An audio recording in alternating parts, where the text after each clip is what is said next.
Hoy te contaremos ¿Cuáles son los animales que acompañaron a Jesús en el pesebre? de cómo pasar las fiestas navideñas con tu mascota sin peligros. ¿Y cómo es la Navidad en el hemisferio sur?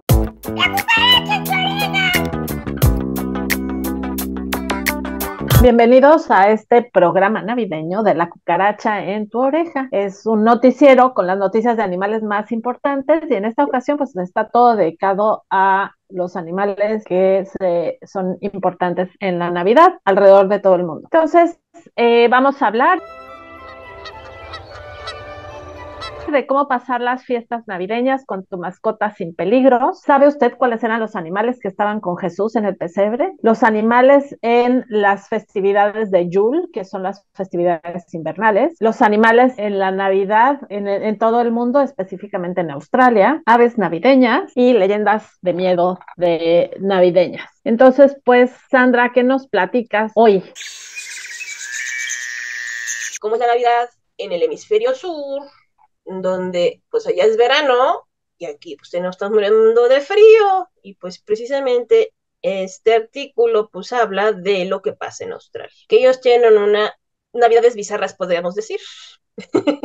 Entonces, por ejemplo, allá los australianos, si bien Santa Claus les lleva regalos, pues también los koalas. Entonces, por ahí, y pues bueno, todo esto va alrededor de muchas pues cartones o ilustraciones que se sacan en Día de Navidades precisamente en Australia. Entonces no es raro encontrar pues tarjetas de Navidad con koalas que tienen en su marsupio pues regalitos, ¿no? Porque del marsupio saca sus regalitos, ¿ok?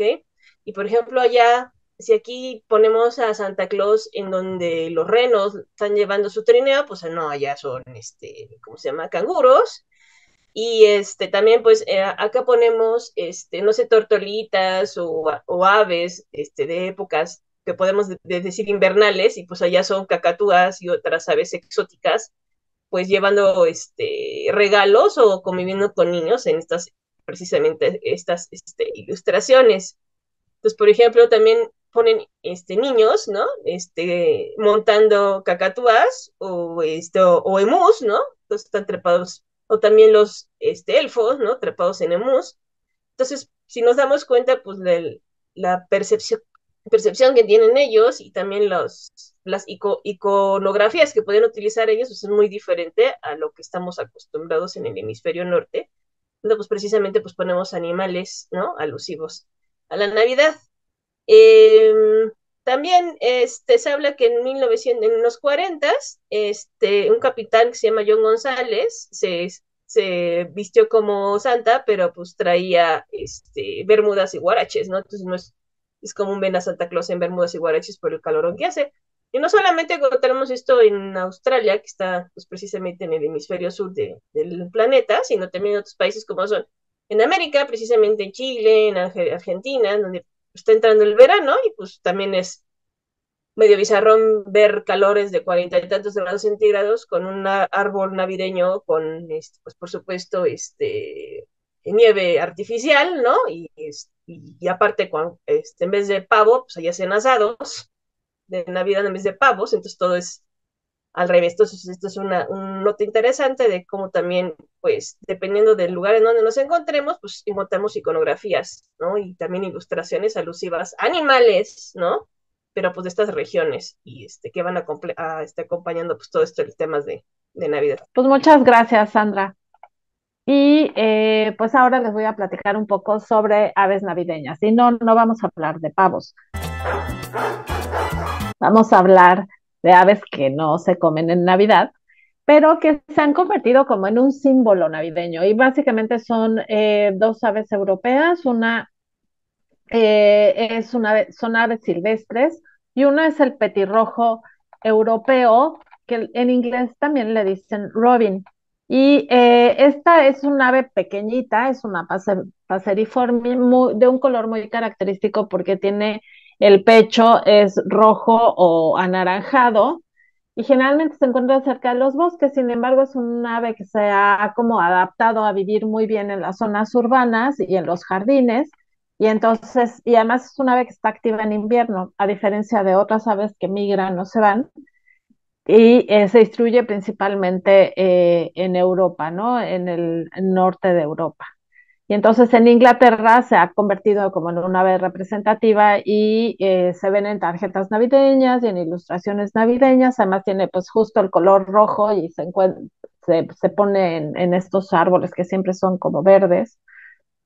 Entonces representa los colores de la Navidad del hemisferio norte y además existe como esta idea de que en primer lugar tienen los mismos colores que el uniforme de los carteros ingleses, a los que llamaban Robins de cariño, y entonces por eso le dicen Robin al ave, y entonces asociaban el ave a que traía noticias de las personas, de los marineros que venían a pasar las fiestas con sus familias.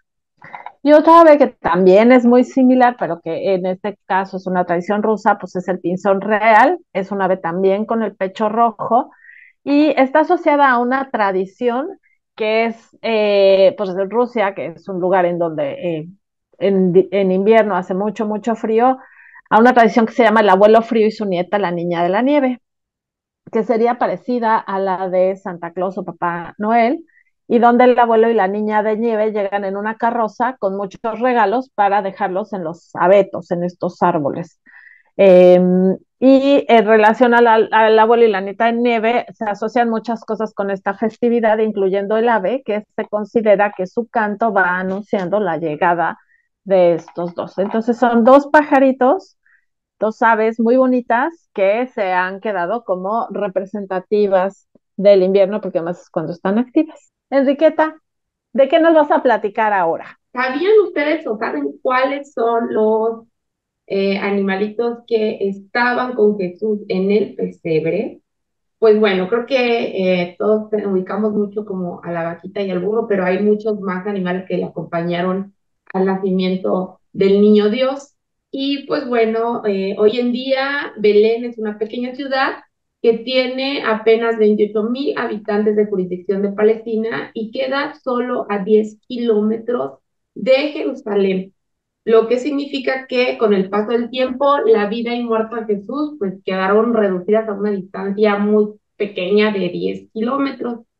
Y pues bueno, la palabra pesebre eh, está evocada de inmediato perdón, la palabra pesebre proviene del latín Peacepre, que en aquellos tiempos significaba recipiente, de manera que el nombre no deriva del sitio donde se reúnen a comer los animalitos, sino específicamente del tazón o vasija en que le sirve la hierba y el resto de su comida. Y mucho después fue cuando la palabra se extendió a hacer mención a todo el lugar. Y bueno, decíamos que cuando pensamos en este nacimiento del niño Dios y el pesebre, pues de inmediato pensamos en el burro y la vaca, ¿no? Aunque dicen que algunos investigadores sostienen que en realidad no se trataba de una vaca, sino de un buey y que no era un burro, sino pues era una burra y pues además había una gran cantidad de animales de diferentes especies. El relato de los evangelistas es que el buey y el burro, que en realidad sería una burra que los había acompañado, que los acompañaba en lo largo del trayecto del viaje desde Nazaret, fueron los primeros que con su alimento calentaron al niñito recién nacido. Y en las tradiciones cristianas, el buey y cuentan que por su parte se negó a comer la paja fresca que le habían servido para que pues María pudiera preparar con ella el lecho más confortable para su bebé.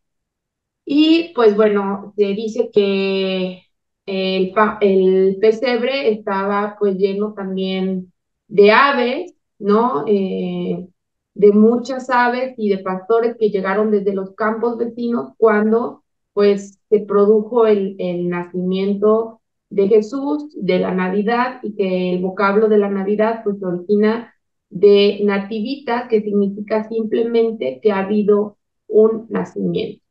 Y las historias antiguas cuentan que dichos pastores llegaron al lugar rodeados por muchas ovejas y cabras. Y desde entonces, y a lo largo de más de 2000 años que han pasado ya, en los pesebres artesanales, que cada año se construyen y se ponen en las casas, en las plazas, en las iglesias, y pues bueno, en todos lados, pues se acompaña con cantidad de animalitos, ¿no? De caballos, cerditos, gallinas, perros, leones, tigres, tortugas, o sea, ¿no? Entonces, pues bueno, no es algo ajeno a estas festividades, a este nacimiento, el saber que ya había una cantidad de animales que rodeaban y acompañaban el nacimiento de Jesús. Entonces, las leyendas populares le han agregado pues también pájaros, ¿no? Afirmando que estaban allí para arrullar con su canto el sueño del recién nacido. Y otros estudiosos que han dedicado buena parte de su vida a investigar la relación entre los animales, el pesebre y el nacimiento del niño Dios, es el Papa Benedicto XVI, quien pues en su libro titulado La infancia de Jesús, dice con sus propias palabras que ninguna representación del pesebre se podrá renunciar jamás al buey y al asno. Y pues bueno, pues aquí está, aquí tenemos el acompañamiento de siempre presente de los animalitos, ¿no? En este nacimiento pues tan importante para todos nosotros. Y pues bueno, ahora vamos a irnos como un poco más atrás en las tradiciones y como a platicar sobre lo que son tradiciones de animales en países donde se celebraban las fiestas invernales antes de que existiera el cristianismo y cómo se van integrando los símbolos en el cristianismo. Y entonces, vamos a hablar de lo que se conoce como la cabra de Yule, o el jabalí de Yule, o el gato de Yule. Y Yule, o Yule, que se escribe Y-U-L-E, tiene varias maneras de pronunciarse de acuerdo al país, pero es un festival invernal. Históricamente se celebraba en el norte de Europa y que, o sea, como de Alemania hacia el norte, y que se fue integrando como a las tradiciones cristianas. Y en la actualidad, quienes se han deslindado del cristianismo celebran las tradiciones de Yule por separado en la época invernal. Eh, y este término es resonante con distintos idiomas del norte de Europa para describir las festividades navideñas y otros festivales durante esa época, ¿no? Y se usa el mismo término para otras cosas como el tronco de Yule o este pastel de tronco que conocemos, ¿no? El tronco navideño, también la cabra, el jabalí y algunas otras conexiones. Pero entonces, ¿por qué la cabra? ¿Por qué el jabalí? ¿No? Y lo que resulta es que en la antigüedad, pues en estas épocas invernales se solían hacer sacrificios de distintos animales, como caballos, ganado, bovino, cerdos o jabalíes y cabras. De hecho, muchos de estos animales eran engordados con las últimas cosechas y entonces se sacrificaban para los los rituales, ¿no? Y una vez que llegó la cristiandad, pues entonces dejaron de hacerse estos sacrificios específicamente para honrar a otros dioses, a otros poderes, y se prohíben estos sacrificios, pero se quedan los símbolos de los animales y entonces se van como transformando. Entonces, por ejemplo, la cabra de Yule se transforma en algunos países como en una cabra hecha de paja, y entonces es una manera como en la que se sigue aceptando que haya una cabra, aunque ya no en un sacrificio, pues de alguna manera integrada en las mismas festividades. Lo mismo ocurre con el jabalí y se hacen entonces con los granos hechos en la última cosecha, se hacen panes con forma de puerquitos, ¿no? Como decimos en México, con forma de jabalí. Y pues en algunos lugares esta cabra se ha ido transformando mucho más, como en las figuras de Santa o incluso en esta figura asociada a Santa, pero que es como el negativo de Santa, que es el Krampus y del cual Enriqueta al rato les va a platicar un poquito más. Pero también vemos otras figuras como el gato de Yule, y es que existe esta leyenda que tiene que ver con esta idea, ¿no? De que hay que portarse bien para recibir regalos y si no te portas bien, entonces vas a ser castigado.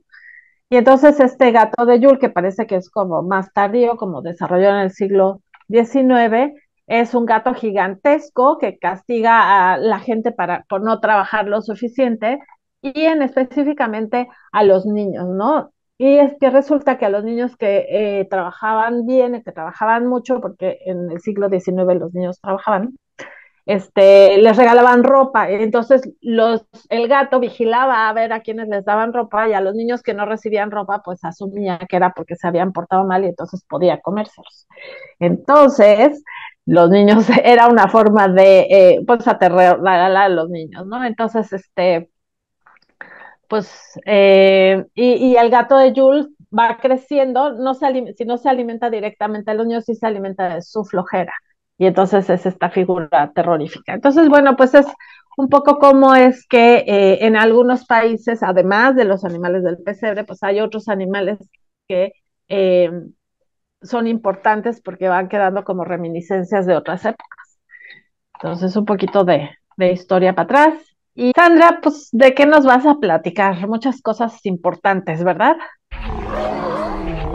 Sí, bueno, uno como es médico veterinario que les ha tocado hacer guardias 24, 25, 26, es común esto, ¿no? De todas las cosas que le pueden pasar a nuestros animales de compañía durante estas fiestas navideñas y mucho es pues por falta de prevención de nuestra parte. Por ejemplo, ¿ustedes creerían que el arbolito de Navidad puede ser una cosa así como que medio inocua? Pues, ¿no?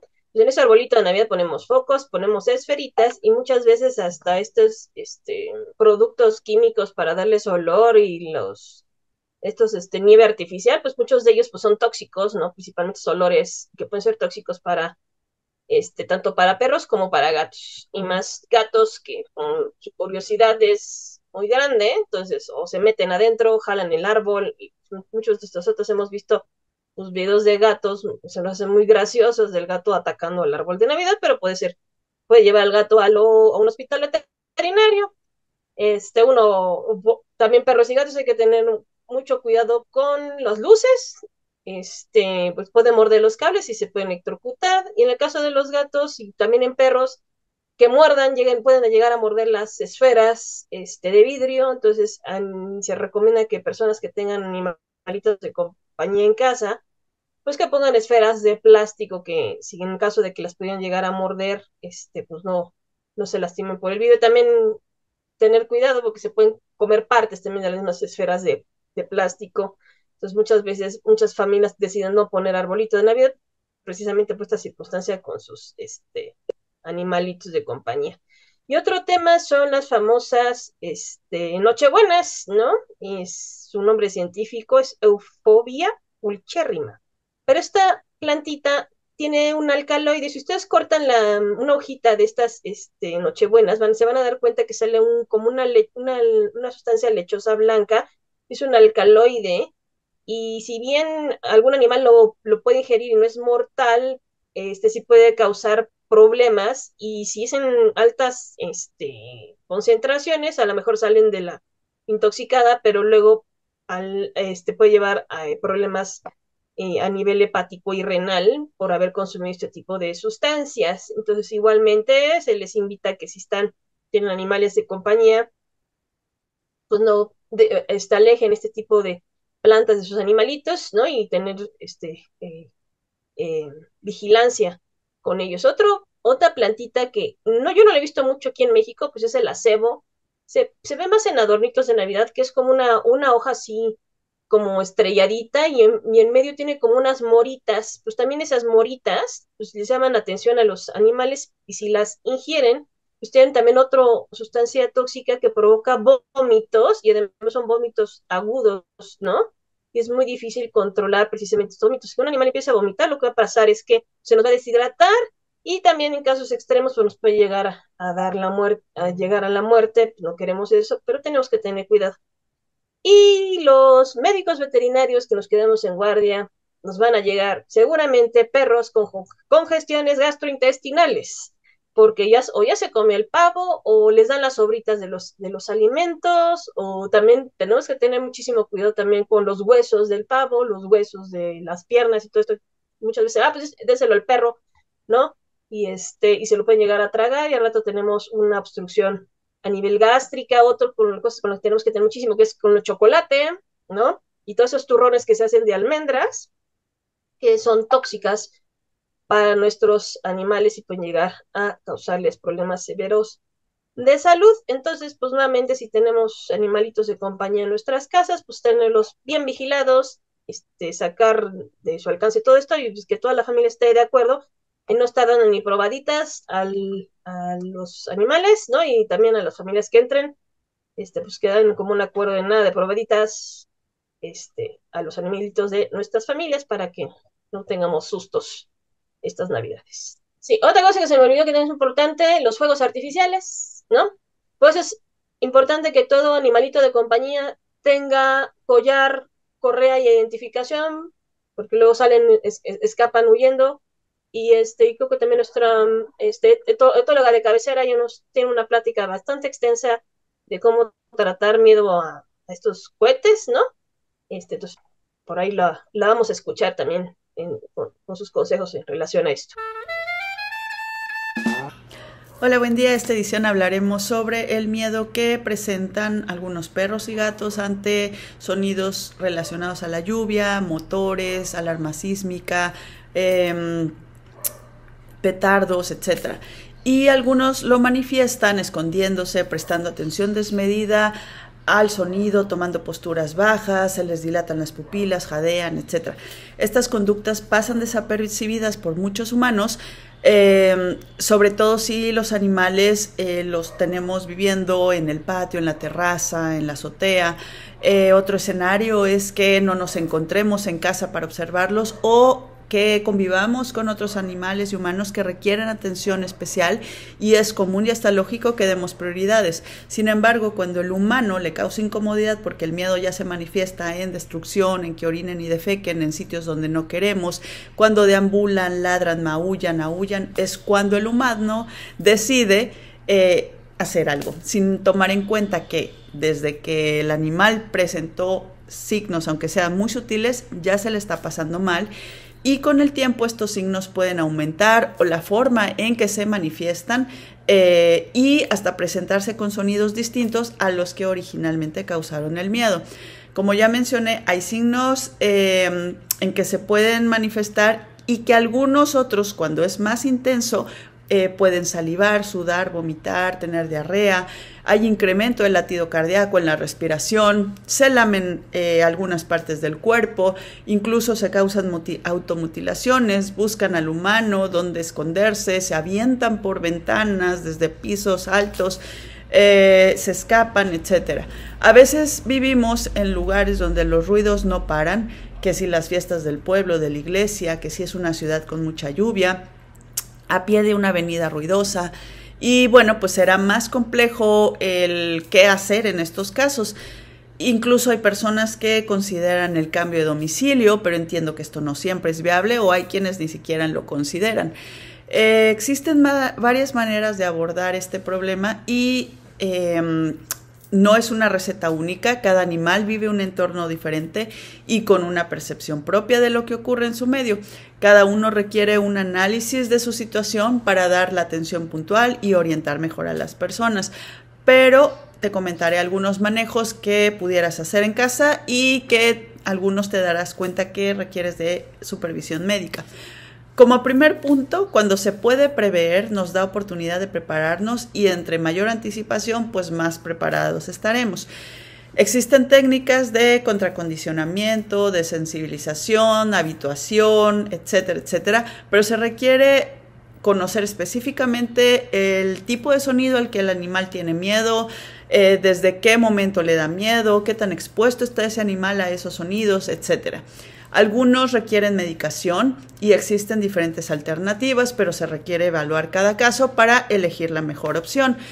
Insisto, no es una receta definitiva, pero lo que sí totalmente debes evitar son aquellos medicamentos como la cepromacina, que lo que hace es inmovilizar al animal, pero este sigue totalmente alerta a su entorno.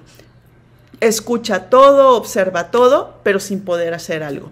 Ahora, existen ingredientes o alimentos que sus componentes pueden promover calma, aunque no en todos los animales, ni en todos los casos funcionan. Cuando se está expuesto constantemente a los sonidos o cuando es inesperado, algunos manejos que te pueden servir, que estén a tu alcance, es que en la medida de lo posible evita que esos animales estén a la intemperie durante el momento de la lluvia, los cohetes, etc. O evitar que se exponga al sonido que ya sabes que le causa miedo. Ahora, crear un ambiente en el que se amortigüen los sonidos lo más posible, es decir, debajo de una mesa, en una transportadora, debajo de la cama, en un closet, en el baño. Quizá lo mejor sea que el animal decida siempre y cuando sea un espacio donde no se pueda lastimar. Ayudará mucho que se pueda cubrir con trapos gruesos, colchonetas, cartones, con algo que se forme una especie de pared gruesa, es decir, como una cuevita, donde ni tengan que ver las luces, ni las vibraciones y los estallidos de los cohetes se puedan amortiguar un poco. Así también es importante considerar si vivimos en un lugar frío, caluroso o húmedo, para buscar el material más confortable para hacer esa cuevita. Y acuérdate que siempre hay que trabajar este lugar como un sitio seguro. En la edición pasada se habló de cómo trabajar este espacio seguro. También podría ser útil cerrar ventanas, las cortinas, etc. En algunos casos podría funcionar poner música, la tele, para que esos sonidos más habituales quizá puedan opacar un poco los sonidos externos. Siempre es posible enseñarles conductas de calma. Cuando los veas tranquilos, sentados, echados, descansando, contemplando su alrededor, como con los ojitos entrecerrados, con la respiración más pausada, desde lejos les puedes hablar en tonos bajos, suaves, introduciendo una palabra como tranquilo y también incluso introducirles señales visuales. Entonces, o la que se te ocurra.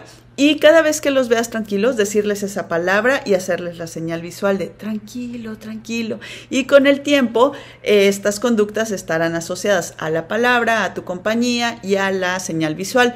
No es una garantía que funcione, pero muchos animales pueden recobrar este aprendizaje cuando tengan miedo y así tú los puedes ayudar cuando estés presente, además de estar trabajando desde su sitio seguro. Se recomienda muchas veces no apapachar a los animales que buscan seguridad en la caricia del humano, y en parte es porque muchas veces no estamos con ellos y cuando estamos podríamos estar cometiendo el error de reforzar conductas de miedo. Muchas gracias. Y si luego estando en la pachanga se nos olvida, ¿no? O sea, nos hace, ay, mira, me está pidiendo comida, los invitados no ayudan, ¿no? Entonces, bueno, pues seamos conscientes también de nuestros animales de compañía. Las piñatas, las papitas y frituras, todo eso, ¿no? Los romeritos, ¿no? Luego llegan con gastritis porque les dieron toda la cena de Navidad completa. Entonces, pues no, o sea, no les pueden cambiar la dieta así, menos. Y luego los llenan de porquerías, las mismas porquerías que no deberíamos de comer nosotros de las a ellos, entonces pues tampoco, ¿no? Alcohol también les llegan a dar. Ay, sí, por favor, entonces, conciencia. Bueno, pues esperemos que les haya gustado este especial de Navidad, este programa. Si les gustó, por favor, denle like, hagan comentarios y suscríbanse al programa y compártanlo y pues que pasen unas bonitas